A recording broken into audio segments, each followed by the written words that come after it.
In this video, I'm gonna show you how you can implement a inner shadow inside an image in Krita. So I'm gonna make a quick example here. So I'll just draw something here. For example, I'll draw this quick drawing here.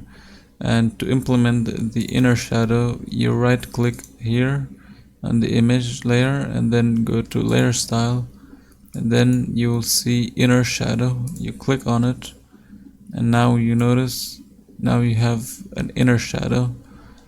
You could also click on the inner shadow and adjust the opacity here. So let's say I want to increase it. Now it will load, and let's say I want to decrease it. Now you have a much less opacity level, and you could basically do this to any object, any image in Krita. You can then click OK and you'll have the final product. I hope that you found this video helpful. If it did, please make sure to leave a like and subscribe.